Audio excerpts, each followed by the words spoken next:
আজকের টপিকস হচ্ছে গেটেবাত অর্থাৎ গাউটি আর্থাইটিস। গাউটি আর্থাইটিস কি? গাউটি আর্থাইটিস অর্থাৎ গেটেবাত হচ্ছে এক ধরনের প্রদাহজনিত বাতরোগ, যা সাধারণত রক্তে ইউরিক অ্যাসিডের পরিমাণ বেড়ে যাওয়ার কারণে হয়ে থাকে। আমরা যে প্রোটিন জাতীয় খাবার গ্রহণ করি তার একটি মেটাবলিক এন্ড প্রোডাক্ট হচ্ছে ইউরিক অ্যাসিড।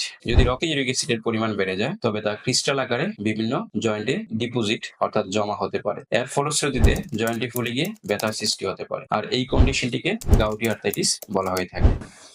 গাউটি আর্থাইটিসের সাধারণ লক্ষণসমূহ: হঠাৎ করে জয়েন্ট ফুলে লাল হয়ে যাওয়া, জয়েন্টে তীব্র ব্যথা অনুভূত হওয়া, বিশেষ করে পায়ের বৃদ্ধ আঙ্গুলের জয়েন্টগুলো গাউটি আর্থাইটিসে বেশিরভাগ ক্ষেত্রেই আক্রান্ত হয়ে থাকে। তাছাড়া রাতের বেলায় ব্যথা বাড়তে পারে, জয়েন্টের নাড়াচাড়ায় ব্যথা অনুভূত হওয়া, কখনো কখনো শরীরে জ্বর চলে আসা গাউটি আর্থাইটিসের অন্যতম লক্ষণ। ঝুঁকির কারণ অর্থাৎ কারা বেশি গাউটি আর্থাইটিস নামক রোগে আক্রান্ত হতে পারে। যারা বেশি পরিমাণে প্রোটিন জাতীয় খাবার গ্রহণ করেন, বিশেষ করে লাল মাংস অর্থাৎ গরু ও খাসির মাংস ও সামুদ্রিক মাছ গ্রহণ করেন। তাছাড়া যারা ডাল জাতীয় বেশি খাবার খেয়ে থাকেন, অ্যালকোহল সহ ডায়াবেটিস, উচ্চ রক্তচাপ এবং কিডনিজনিত জটিলতায় আক্রান্ত রোগীরা সাধারণত গাউটি আর্থাইটিস নামক রোগে বেশি আক্রান্ত হয়ে থাকেন। গাউটি আর্থাইটিসের চিকিৎসা: প্রতিকারের চেয়ে প্রতিরোধই সবচেয়ে উত্তম চিকিৎসা। যারা প্রায়শই গাউটি আর্থাইটিস নামক রোগে আক্রান্ত হয়ে থাকেন তারা সাধারণত যেসব খাবার গ্রহণ হতে বিরত থাকা উচিত সেগুলো হচ্ছে লাল মাংস, সি ফুড, অ্যালকোহল ও বিয়ার জাতীয় সফট ড্রিঙ্কস, অতিরিক্ত চিনি এবং ডাল জাতীয় খাবার। আক্রান্ত ব্যক্তির ক্ষেত্রে ব্যথার স্থানে বরফে সেক দেওয়া, ব্যথানাশক ওষুধ গ্রহণ করা যেতে পারে। তাছাড়া শরীর হতে ইউরিক অ্যাসিড কমানোর ওষুধ গ্রহণ করা যেতে পারে। ধন্যবাদ।